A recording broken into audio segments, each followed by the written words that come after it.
Well, hello, everyone. I'm Nancy Netzer, the inaugural Robert L. and Judith T. Winston Director of the McMullen Museum and Professor of Art History in the Department of Art, Art History and Film at Boston College. I welcome all of you, many tuning in from across the globe, to the last this academic year in our series of book presentations by faculty in our Department of Art, Art History and Film. This evening, I have the honor and the great pleasure of introducing our speaker, a new colleague in our department, Emine Fetvaci, the Norma Jean Calderwood University Professor of Islamic and Asian Art. Before coming to Boston College in January, she was a professor for 13 years at Boston University. Her research areas include the arts of the book in the early modern Islamic world and Ottoman, Mughal, and Safavid art and architecture. And she's currently examining artistic connections between the Ottoman and Mughal empires. Her first book, Picturing History at the Ottoman Court, published by the Indiana University Press, was awarded the 2014 M. Fuat Koprulu Book Prize for the Ottoman and from the Ottoman and Turkish Studies Association. Fetvacı is also a co-editor of Writing History at the Ottoman Court. Among other journals, her articles have appeared in the Art Bulletin, Ars Orientalis, and Muqarnas. And she has held a Stanford University Mellon postdoctoral fellowship and has been a member at the Institute for Advanced Study in Princeton. She'll speak to us this evening about her most recent book, The Album of the World Emperor, Cross-Cultural Collecting and Album Making at the Ottoman Court. Published by the Princeton University Press, the book was nominated this year for the College Art Association's Most Distinguished Charles Rufus Maury Book Award. The book is a monographic study of an imperial album created for the Ottoman Sultan Ahmed I. As well as providing a close study of the album, she examines the art and architecture produced during the Sultan's reign. Professor Fetvacı will speak for about 40 minutes, and then we'll take questions, which you're welcome to write in the chat during her presentation. So now, please join me in welcoming Emine Fetvaci to Boston College and congratulating her on her latest publication as she shares her screen.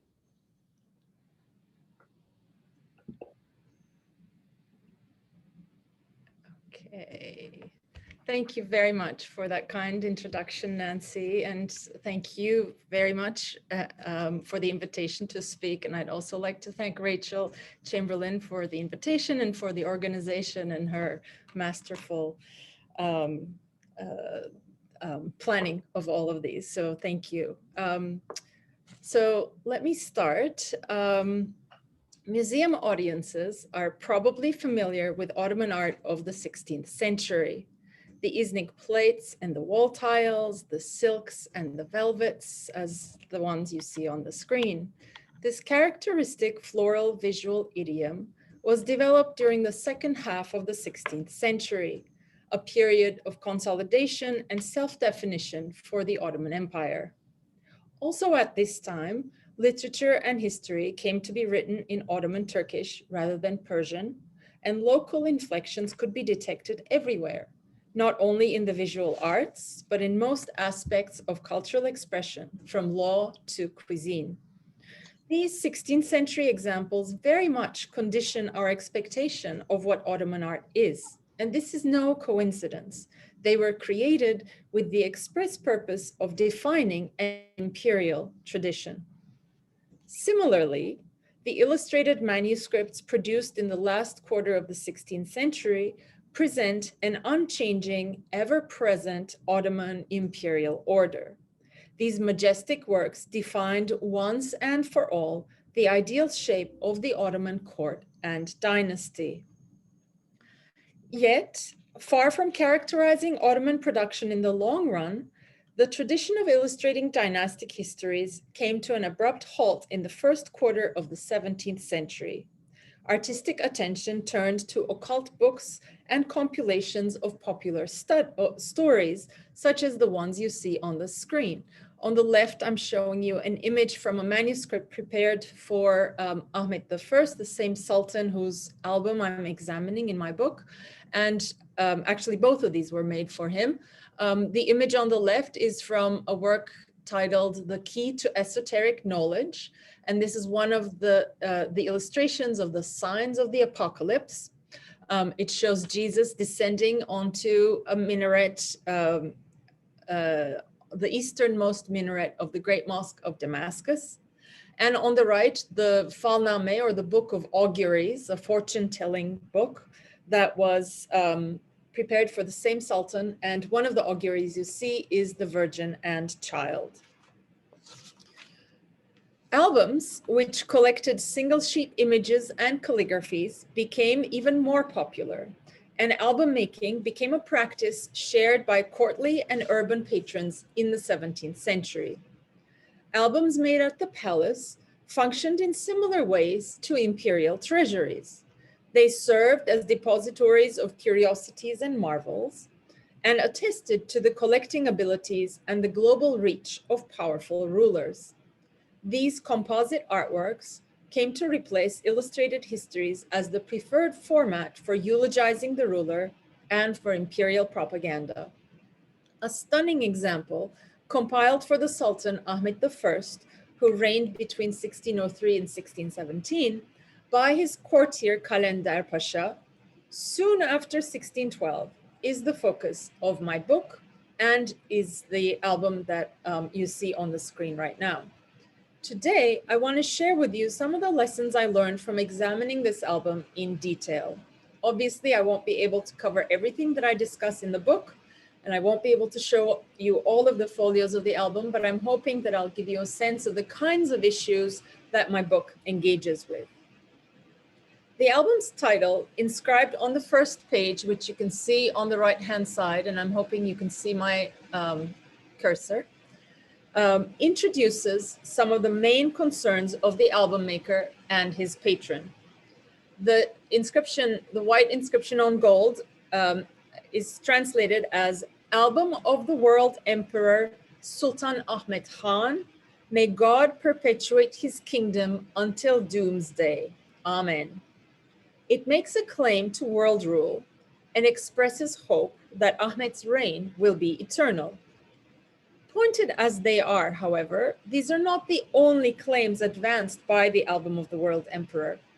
The variety of materials in the album present Ahmed as a discerning collector and patron and allow him to lay claim to vast artistic traditions as a sign of imperial prowess. The Sultan's control over the bustling metropolis from which he ruled, Istanbul, is indicated through the urban types and urban entertainments represented in the album, and examples of which I'm showing you right now. The Sultan's pious inclinations are signaled by his own writing, which you see on the right-hand side, in which he copies sayings by the Prophet Muhammad, foregrounding his desire to emulate the Prophet. And the Sultan's illustrious lineage is advertised through portraits of his ancestors. The title of the album and its varied contents also suggest that on some level, it was understood to be a microcosm of the world over which the Sultan ruled. The album currently contains 32 folios, so 64 pages of painting, calligraphy, and illumination. Paintings and drawings include narrative scenes, such as these on the left, imperial portraits, such as these up here, portrait-like depictions of ethnic and social types, and the earliest examples of what might be called Ottoman genre paintings. So here we see a scene from a bathhouse and from an insane asylum. A few of the ethnic and social types are by Safavid artists. Others are Ottoman imitations of Persian or South Asian paintings, and many are Ottoman works similar to those produced for the costume books popular with contemporary European travelers. The multiple calligraphic examples, which mostly comprise Persian lyric poems, are by both Ottoman and Persian calligraphers. And finally, some pages subsequently separated from the album contain European prints of Christological and mythological subjects. The Album of the World Emperor is also an extraordinary visual feast, demonstrating the skills of Kalender, the album compiler, in not only choosing and juxtaposing artworks, but for creating striking compositions enhanced by his illumination and paper joinery. So the page on the left, for example, incorporates this folio from a small poetic manuscript, but everything else you see on the screen, so other than this blue paper, everything else you see on the screen was created by Kalender, by either painting or interlacing different colored strips of paper. The folio in the middle is also his work, and this sunburst design at the center, which looks like it's painted, is actually made up of different colored paintings. So it's of papers, sorry. So it's really incredible in terms of his skills in composition, but also illumination, by which I mean the gold painting, and the paper joinery, by which I mean all the cutting and the pasting of the different colored papers together. Really, really breathtaking. So every page is a collage of sorts, joining diverse materials in a unified but not seamless composition.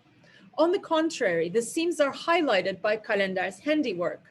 The multicolored frames and margins, which you see on the screen, guide the viewer's eye and establish visual relationships between the materials. The varied origins of the collected artworks are emphasized by the way they're kept separate yet together by the frames, underlining the multiple styles and media comprising the album and pointing to the vast artistic traditions brought together under the Sultan's gaze. So the eclecticism of the album emerges as the very quality that renders it meaningful. This is a significant departure from the 16th century works with their unified aesthetics with which I began my talk. The album clearly shows that the artistic landscape of the 17th century was quite different. Today, I want to focus on three groups of artworks from the album to explore this difference. Calligraphies, as exemplified in the middle, single figure paintings such as the folio on the right, and the European prints like the folio on the left. All three connect the album to global trends and depend on the mobility of artists and artworks. Given the state of our knowledge about the global movement of artworks in the early modern period, the Ottoman court's wide-ranging collecting activities demonstrated by this album don't come as a surprise. What's perhaps somewhat unexpected is how these materials have been put together to advance a particular Ottoman agenda, and how aesthetic variety is celebrated in contrast to the stylistic unity preferred in the previous century. To begin then with the calligraphy. The calligraphic samples in the album mainly consist of qit'a, calligraphic specimens, written in the Nastaliq script. Nastaliq originated in late 14th century Iran at the Timurid court, and in the 16th century, the most renowned Nastaliq masters were closely associated with the Safavid court in Iran. The samples in the Album of the World Emperor are in the slanted format associated with Iran and are almost exclusively poetry in the Persian language.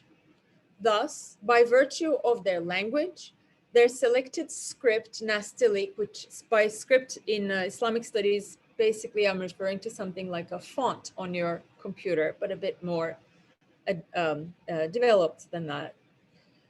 So the script nastiliq and their overall composition, so by virtue of their language, their script, and their composition, the slanted compositions, these read at first glance as Persian. The exclusive use of nastiliq in the album is significant because it diverges from other Ottoman albums, both contemporary and earlier ones, where the samples are either by Persian calligraphers or are not nastiliq. Ottoman calligraphers, in fact, are much better known for their work in other scripts, not in nastiliq. But many of the nastiliq works in this album were produced by calligraphers at or close to the Ottoman court. They related to each other and to the Persian calligraphers also represented here through a pedagogical genealogy, which makes it harder for them to be grouped under dynastic headings.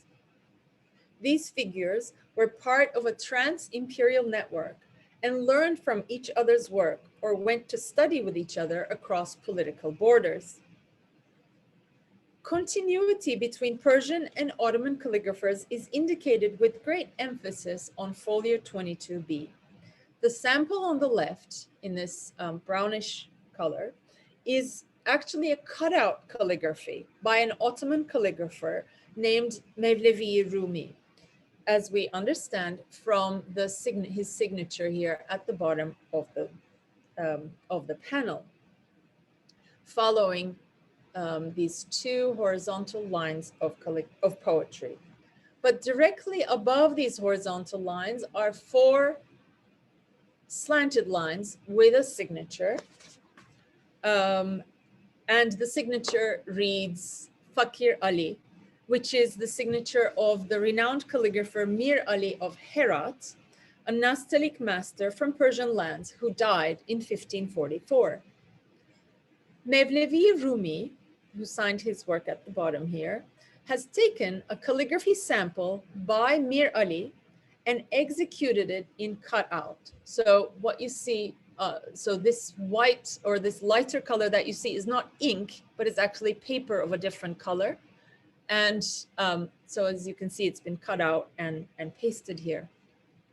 His inclusion of the signature of the original calligrapher continues a long-standing practice in which calligraphers would copy the work of renowned masters and then add their own signature to the masters. This was standard practice in training and signaled a certain degree of artistic maturity. This example renders the original in a different medium, takes a sample written in ink and renders it through the art of paper cutting. The unusual switch in media demonstrates the extraordinary talent of Mevlevi Rumi. The poetic contents of the panel further emphasize the continuity between Mir Ali and Mevlevi Rumi. The three couplets of poetry included in the diagonal lines and the straight ones, so two couplets written diagonally, 1, 2, and 1 written horizontally, are all from the same poetic work, the Sufat al-Ashikin by Hilali Chagatai. Just as the cutout calligraphy by Mevlevi Rumi responds to the form of the calligraphy by Mir Ali, so the words he chooses to replicate respond to the content of the earlier calligraphy as well. Not only is he able to identify the lines whose authorship is not indicated, he's signaling continuity of practice between himself and the calligrapher of the first two couplets by extending his work and copying the next couplet from the same poem. By using nastaliq, which was associated with the Timurid court in the Ottoman imagination, and copying the work of a Timurid poet and a calligrapher who bridged the Timurid and Safavid courts, this example, like many others in the album, allows Sultan Ahmed as the patron to lay claim to the Timurid cultural legacy. Calligraphy samples by great Persian masters were available to Ottoman calligraphers among the immense number of Safavid albums and single-page calligraphies that were gifted from the Safavids to the Ottomans during the second half of the 16th century. There was also a lively art market, and copies circulated among collectors and calligraphers alike. So both calligraphers themselves and their works moved among multiple courts and markets. Painter designers were also part of this network, as is made evident by the inclusion of copies of Safavid figures on 4 folios of the album. So the Safavid types are these two, which as you can see are actually mimicking each other, the figure in red copying the figure in blue. And then this guy, who is represented in mirror image here, these are also copies of a Safavid type. And this flautist also copies a well-known Persian painting. Like the calligraphies, the figural works did not circulate only among courts, but instead point to the presence of a broader transnational art market. As you can see from this slide, other albums from the period, such as the one on the left, produced for non-imperial patrons, display very similar artworks to the imperial collections, such as the one on the right, both stylistically and content-wise. In that same Dublin album that's on the left here, also on the left in this slide, there's a Safavid figure, and it comes very close to the one repeated in the album of the World Emperor in these 2 folios. The Dublin figure is labeled, "This is the student of Hoja Hafiz, the son of a prince from Shiraz." The specific overlaps between some of the figural material in these collections and an imperial album points to a fluid market situation where artists produced for multiple patrons at different levels, and collectors, whether in the palace or the city, collected material from different sources. Artists had access to similar models, were copying from each other and participating in a visual culture that cannot be simply separated into Ottoman or Safavid, imperial or popular groups. The difficulty of the latter distinction between imperial and popular is made evident by the largest groups of images in the album, the single figures of different ethnic types from within and outside the empire. So Syrian, as well as Greek, as well as Persian, Frank, which refers to Western Europeans, or Georgian, and members of different professions and various officers of the court. They're all represented here. The urban types by Ottoman artists are reminiscent of the many 16th and 17th century European costume books, which depicted Oriental types in regional costumes. During the 17th century, the Ottomans began to make such books as well, inspired, according to some scholars, by the European examples. The basic idea of portraying different types of people, identifiable as representatives of certain social classes, ethnic groups, or professions, are common to both contexts. A book made in Istanbul around 1620 and exemplified on the screen here, made for an unidentified British traveler, and now in the British Museum, was made by local artists in Istanbul. As you can see, it has inscriptions in both Ottoman and in English at the top and the bottom of the folios.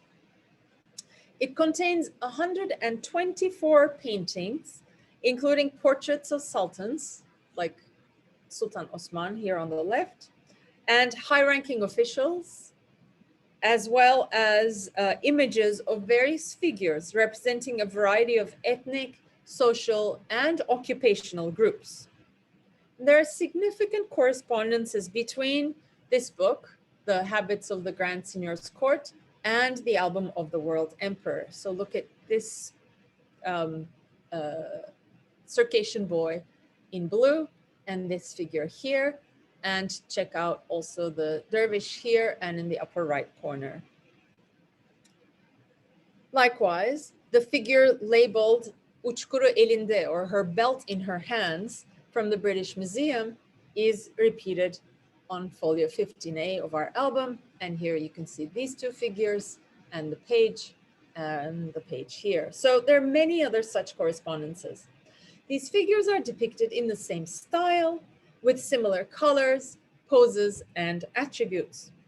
The close relationship between an imperial album like the Album of the World Emperor and tourist art, which is what we have on the left, shows not only that Ottoman courtiers were fully aware of popular artistic trends among Western Europeans, but also that they were open to experimenting with them, adapting a foreign genre to serve domestic purposes.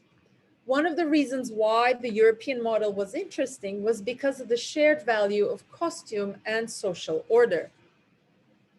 While European costume albums might have served as one source of inspiration, clearly the other model was Safavid art from Iran.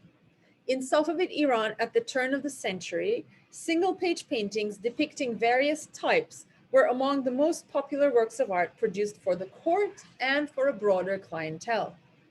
Almost at the same time as the album we're looking at, Safavid artists also turned their attention from courtly types to urban figures of various classes and ethnicities. And we've already seen that Ottoman collectors incorporate Safavid single figures into their albums. The use of a foreign genre like the costume album or adoption of the Persian preference for single figure studies was possible or desirable, of course, because the forms and format resonated with contemporary Ottoman sensibilities. In this case, the multiple figures tap into a growing fascination with things urban, and especially with the city of Istanbul. Fascination with the urban context is also an important characteristic of the literature of the period, which turns to the real world more and more as its referent, perhaps as a way to satisfy the period's emphasis on originality in the new style. Moreover, the images are highly reminiscent of a poetic form, the city thriller or Şehrengiz, which had emerged onto the Ottoman literary scene in the early 16th century and retained its popularity in the 17th. Şehrengiz are works that eulogize the beauties of a city, which mostly means the beautiful boys and girls walking its streets. Although Şehrengiz generally focus on boys or very young men, one late 16th century example by the poet Azizi is devoted exclusively to women. Comparing his types to those in the album is quite instructive as to the similarities between them. Azizi writes, one of the brides, Nigar, is Alem, the daughter of the tailor. People are crazy about her. Her beauty is a sun that decorates the universe. Her crescent-decorated face is a brilliant moon. There is none like her. She's a heart-stealing beauty, and she's unkind like the Sufis of the world. Another description refers to the chicken seller's daughter Ayşe, or the brilliant sun called the little moon. Similarly, the Ottoman inscriptions over the images in the British Museum book give the impression that they're referring to stock characters in well-known urban tales. The figure on the left, for example, is labeled Nigar, the bride referred to by Azizi in his poem, and you can find these types in the folio on the right as well. Another parallel between the poetry and the visual rendering of these urban beauties is the structure of the composition. As the poetry sets up a hint of narrative, suggests a relationship of admiration and lust between the tailor's daughter or the little moon and the poet who's writing the Şehrengiz, so the images in the Album of the World Emperor are juxtaposed in such a way that they suggest relationships across the frames that separate them.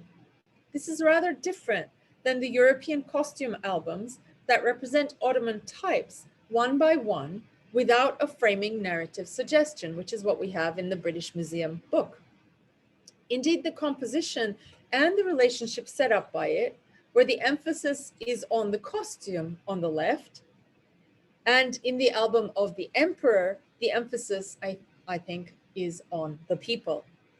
If the individual figures themselves are inspired by costume books or by Safavid single figures, the way they're brought together has clear hallmarks of contemporary Ottoman literary culture and is unique to this album.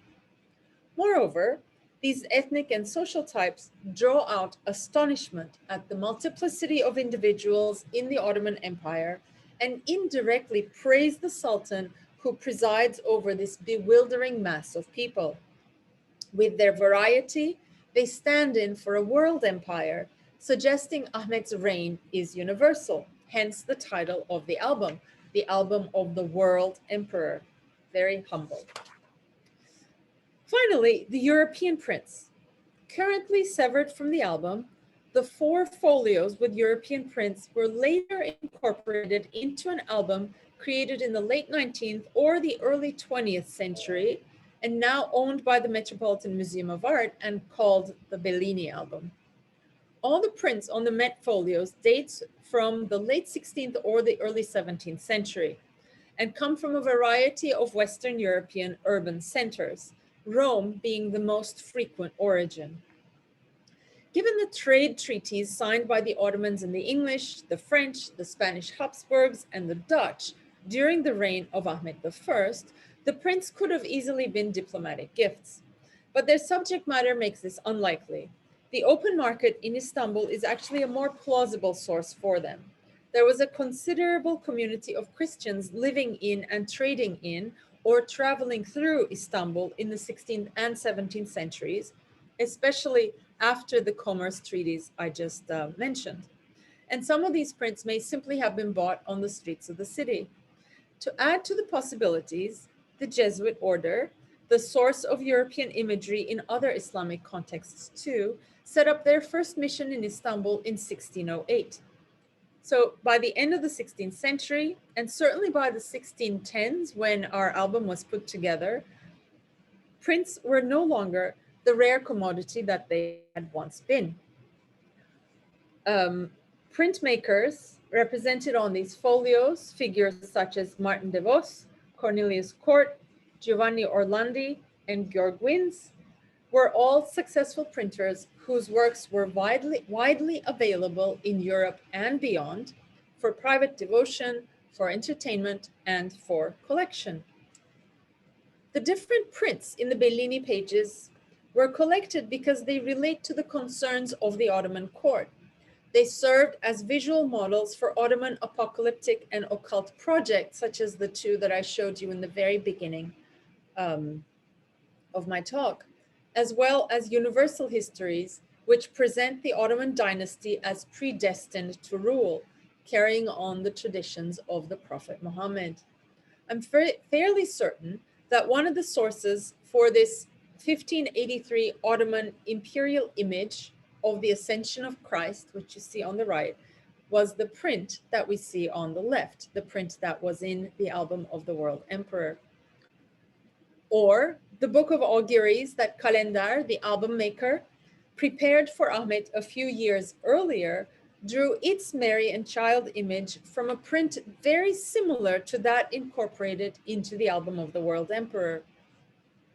The prints were likely consulted for the new iconography of Jesus descending onto a minaret to the east of Damascus, one of the signs of the apocalypse, for manuscripts prepared for Ahmed, we saw that in the beginning, and this one for his father, Mehmed III. There were 2 copies of the same book. So we can explain the presence of these prints in the Ottoman manuscript workshop, both in terms of how they would have gotten there and why they were collected. It's also important, though, to understand what role they played in the album of the World Emperor. Considered individually or in discrete groupings, the images in the album of the World Emperor appear, if perhaps idiosyncratic, they still fall within the same categories of images one finds in other albums of the period. In discussing this particular album, one can certainly emphasize the increasing interest in genre scenes, the prevalence of urban types, and the connection with the costume albums prepared for European visitors around this time, like I just did. And while all of these accord with our image of the Ottoman court and the increasingly lively urban context of Istanbul, they don't account for the pious and anxious character of the Sultan that we also know from histories of the time. Why, in an album prepared for the man who signs his own name in that same album as Sultan Ahmed I, Imam of the Muslims, would there be images of women undressing as they prepared for the bath, or images of lovers passed out in drunken stupor in the countryside? And what would these images have in common with portraits of the Ottoman sultans? When put in the company of the Christological images excised from the album, these different groups do fall into an understandable relationship with each other as illustrations to the signs of the apocalypse. The European prints were quite appropriate for use in this context. They're incorporated into an existent program of meaning, and their foreign visual characteristics clearly seductive to the album maker, might even enhance their powers as images. Let me go back here. With the prints, this album becomes a collection of the signs of the apocalypse and implies that the world emperor Sultan Ahmed I is the Mahdi, the redeemer who will arrive to lead the faithful before the end of the world. This is an image developed for and used to eulogize multiple Ottoman sultans since the early 16th century through histories, illustrated works, and architectural inscriptions. It's also clearly the message behind a number of the illustrated manuscripts prepared for Ahmed I. In particular, the Miftah-ı Jami, the key to esoteric knowledge, whose images I have been showing you, makes this argument. The album of the world emperor has the same categories of images as the Miftah: Ottoman rulers, sinners of the past, and the return of Jesus. The presentation of Ahmed as the Mahdi, through recourse to the signs of the apocalypse and a claim to world rule, also dovetails with the messages hinted at by the title of the album of the world emperor, Sultan Ahmed I. The incorporation here of foreign and non-courtly works alongside Ottoman courtly materials in an imperial album carefully titled The Album of the World Emperor reveals a shift in Ottoman attitudes towards foreign and non-courtly artworks. The multiple styles pointing to different corners of the artistic globe help to present the rule of Ahmed as universal. His ability to command and collect materials in such diverse styles becomes proof of his power. The album points to the importance of viewing the artistic landscape of the early modern world as connected. The portability of prints, costume books, drawings, and calligraphic samples, and the ease with which these materials crossed imperial and class boundaries is a crucial part of the story of the album of the world emperor. The album contents remind us of the existence of networks of collectors, patrons, and artists that were not necessarily delimited by imperial boundaries. Englishmen were collecting art in Istanbul. Ottomans were buying Safavid works of art or traveling to Isfahan to study calligraphy. Safavid artists and calligraphers came to the Ottoman court, and European prints were used by Ottoman artists for their own ends. Thank you very much.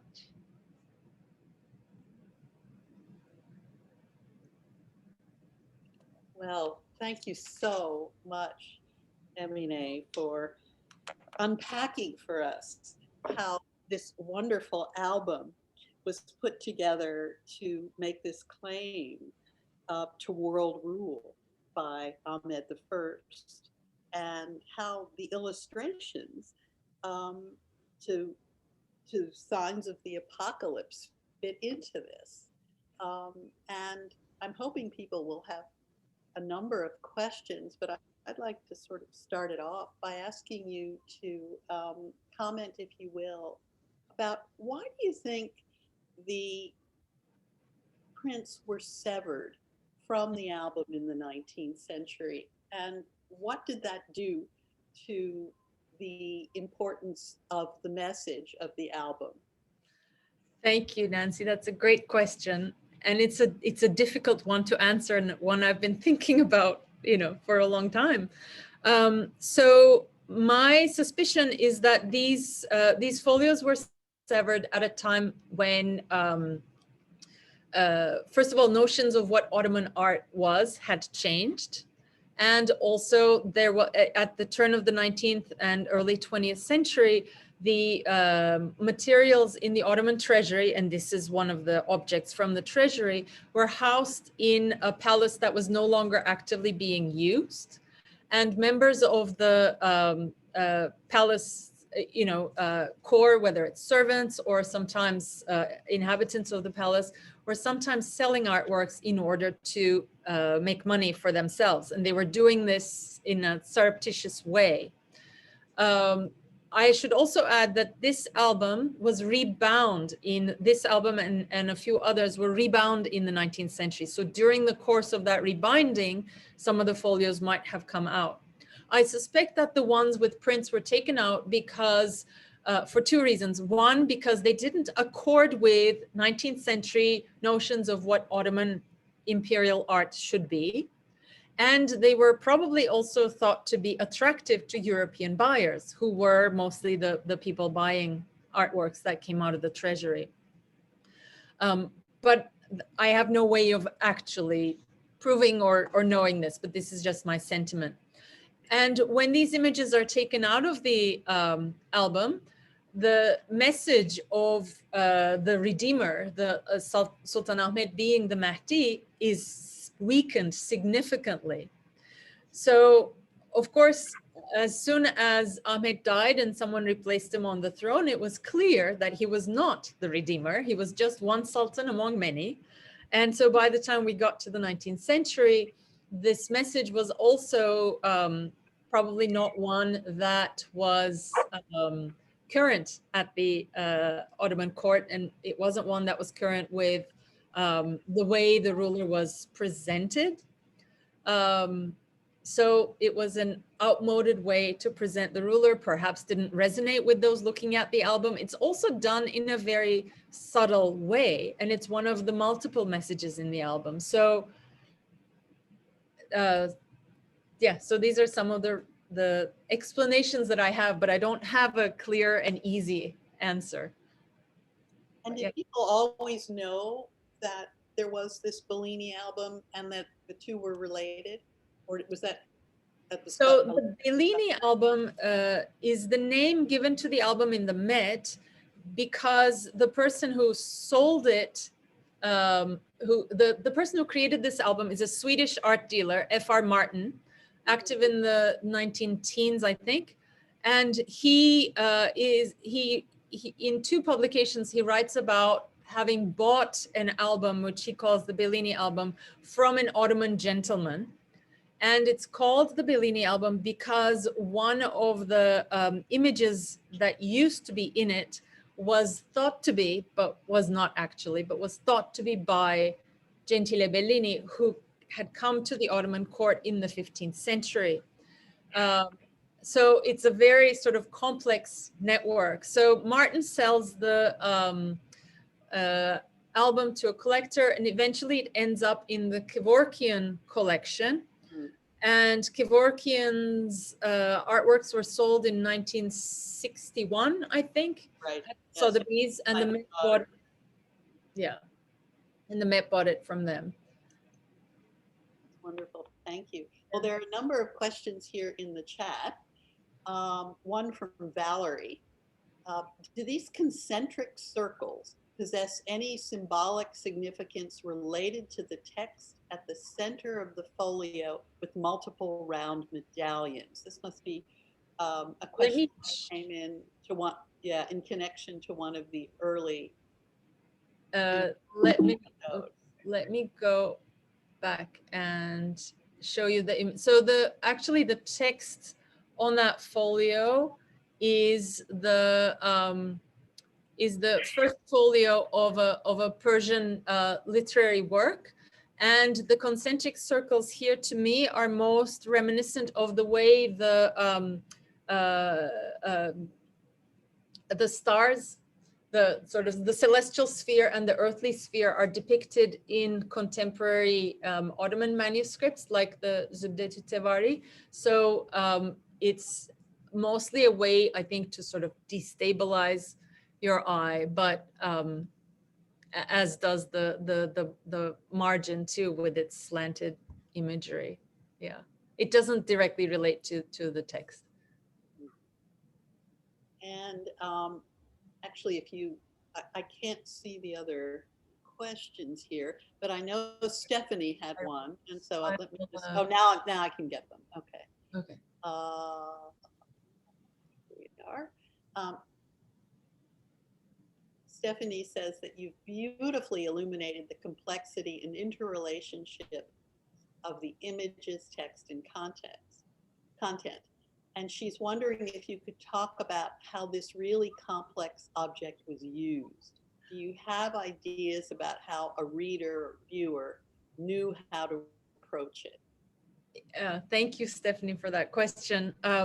So albums like this were usually viewed in group settings at the palace or nearby. We have descriptions of how when Ahmed I liked to go hunting, and he loved to go on extended hunting parties, he would also bring along with him an artist and poets and friends, and also artworks, so that they would sit around and enjoy perusing albums like this one, talk about it. It was an opportunity to show off how knowledgeable you were in terms of connoisseurship of painting and calligraphy, but also of poetry. The viewers of this album would be familiar with the poems that are in it, or poems similar to those that are in it. And this would be viewed in the context of a literary circle, like a salon, if you will, and enjoyed. And that also explains the different orientations of some of the images, because if you visualize a group of people gathered around an object, they would be looking at it from different directions, and would be also turning it around this way and that. And I should also mention the dimensions of the album are, if I remember, it's about like 48 by 30, 50 by 40 centimeters. So they're quite large and conducive to a group viewing. Yeah. Thank you. And a question here from Aurelia. She says she was really interested in your argument about the apocalypse and the Sultan as redeemer. Do you think the album itself may have initially been meant to act as a kind of talisman? In other words, did the object itself have protective powers, or was it primarily meant to transmit the authority of the ruler? That is a great question. And I don't know the answer. My sense is no. But so the traditions that I know about in terms of sort of books and these esoteric sciences, books were often used to they would be like open to a random page, and the verses that you find would be interpreted as sort of signs of what's to come. You would usually approach it with a specific question in your mind, like, should I go on campaign next week, or should I buy a house, should I get married, etc. And so the omens that you find on the pages would be interpreted as positive or negative. That's how the book of augury made for Ahmed functions. Books as talismans is something that we associate more with Qurans that are also written in very small size and carried on the body. This one is a very large object, so it doesn't quite fit in with my sense of talismanic objects in the Ottoman context. They also had talismanic shirts, they would wear them. So usually talismanic things have to do with the body, and it's hard to associate a book of this size with a codex of this size with the body in that way. So I don't think so. But yeah, it's a great question. And Oliver says, this was a fascinating and persuasive talk. He's wondering if you could say more about the visual differentiation of ethnic types. Is it primarily a matter of sartorial distinction, or does bodily difference also play a role?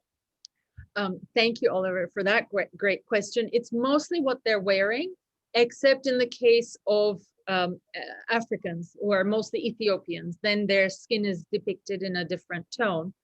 But otherwise, it's mostly what they're wearing and the poses that they're in, which are associated again with those types in the costume albums that we see. Yeah. And then there's another question here from Cindy, and then I will get back to Sheila, who I see has her hand up here, who says her understanding of the Ottoman Empire has absolutely been broadened. You mentioned the loss of understanding that Ahmed could be the redeemer of the faithful at the end of the world. And she's wondering about the influence of scientific advancements and theories on the Ottoman court. Did the members of the empire gradually become less conservative and more understanding of science, making certain visual representations of the Sultan, such as the Sultan as immortal, obsolete? Thank you, Cindy, for that question. So in the time period when this album is made, science also very much includes things like astrology, looking at the future, fortune telling, etc. These are all thought of as part of science, courtly sciences as well. So, for example, Ahmed's great-grandfather, Murat III establishes an observatory in Istanbul for astronomy. So it's not entirely devoid of science, and they never thought of the Sultan as immortal. They just wanted to sort of present him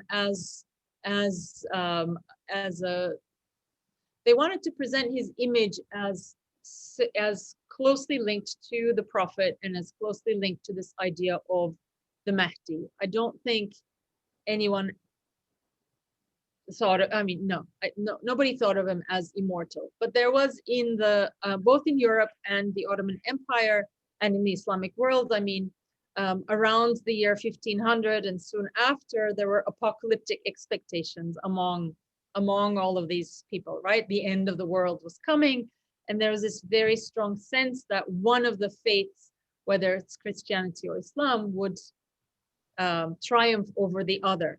And so what books such as this one, what they're trying to do is to show us or to argue for why Islam is superior and why their ruler and leader would be the one to welcome the end times, would be the one to be victorious. So it's a different way of thinking about sort of life and the world than we have today. And certainly in the 19th century, scientific knowledge was closer to our scientific knowledge today, but they also had other notions of greatness for the ruler too. Thanks for the question. So Sheila, would you like to ask your question? Yes, sorry, I'm driving, so I'm not writing it out. I just pulled to the side of to the side of the road. Thank you so much. Fantastic talk and great probing questions from my colleagues. I was wondering, I'm really intrigued by the mechanisms of collectorship that you talk about, how, by the late 16th, early 17th century, the collectors are coming to Istanbul to get prints. And then you mentioned that there are these surreptitious little people in the courts who are selling some things too. And I was wondering if you could just fill out briefly for me that they're not, I presume there aren't art galleries, I presume there aren't auction houses, but maybe I'm wrong. How exactly is this collectorship and connoisseurship being networked, or how is it performing? Great, thank you for asking me that, Sheila. So we have written accounts of different guilds in the city and shops in the market area, guilds of painters and fortune tellers who also do painting. And we have accounts of shops of artists in the market area of the city where they sell some of their things. We also have written accounts of we have a really interesting sort of biographical dictionary of artists and calligraphers with a long introduction where the author complains about collectors who don't know what they're buying, and they're driving up the prices and paying so much money for fakes. This is written in 1587. So works are circulating, I think, both in the commercial part of town, but also in places like coffee houses where people gather together. We also have an account of a renowned artist in Iran, for example, talking about sitting in the coffee house and selling his wares for 2 gold coins and 3 silver coins, etc. So not auction houses in the 16th, 17th century, more sort of smaller gatherings and intimate sort of networks of people. Yeah. Thank you. Yeah, thank you. So there's a question that just appeared in the chat from Samira. She thanks you for your interesting talk. Asks, do you think there might be a connection between the interest in the type of script, nastaliq, among the Ottoman calligraphers and the Shiite ruler in Isfahan at the time?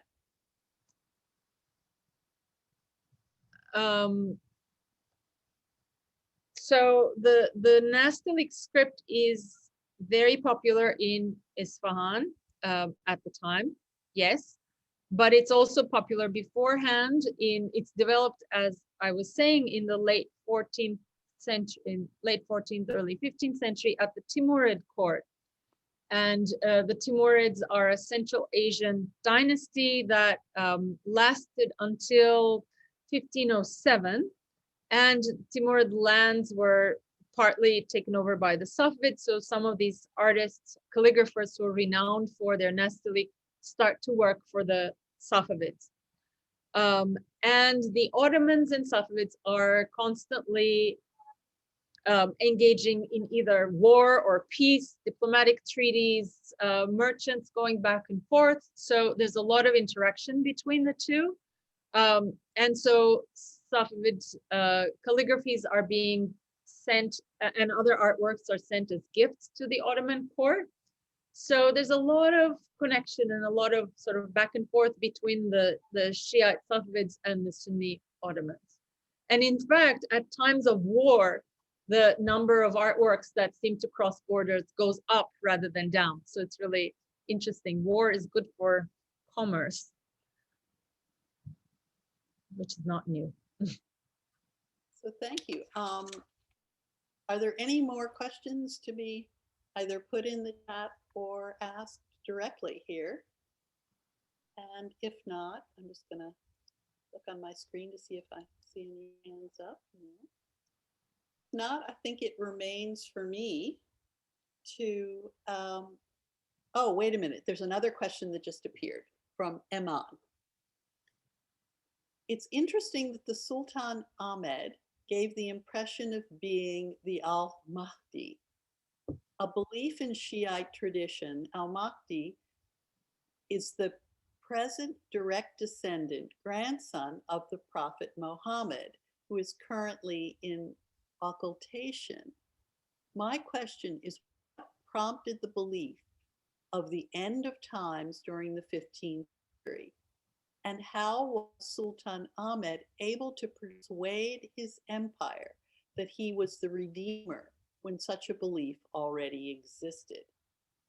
Okay, thank you for this question. So the Mahdi is an idea that's also in the Sunni tradition as well. And Ottoman rulers, certainly starting with Sultan Süleyman in the early 16th century, in fact, no, earlier, in the 16th century, had already started to sort of present themselves as the Mahdi in different ways, in very subtle ways. And so what Sultan Ahmed is doing is simply building on that existent Ottoman tradition. So it's not something that is, so in the Shiite context, Mahdi might refer to the last Imam in occultation. For the Sunnis, for the Ottomans, certainly it refers to this figure who's going to come back at the end of time, but is not necessarily just that descendant. So he's referred to as the Muhammad Mahdi, and it's also a part of Sunni tradition, and Ottoman rulers start using that as part of the images that they aspire towards. And it's very also closely linked with the Ottoman desire to present the ruler as someone who is an heir to the traditions of the Prophet Muhammad. So the Mahdi also helps to link the Ottoman ruler with the Prophet Muhammad. So there are a lot of layers there, but it's also in the Ottoman context. Yeah, so I'll leave it at that. Thank you for the question. So as I was beginning to say, it remains for me to congratulate you again on this wonderful book, to say how pleased we are to have you among us as a colleague at Boston College, and to thank you for a most inspiring talk. Thank you so much. Thank you all for coming. Thank you. Thank you. It's been really lovely. Thank you all for coming. Abundant applause.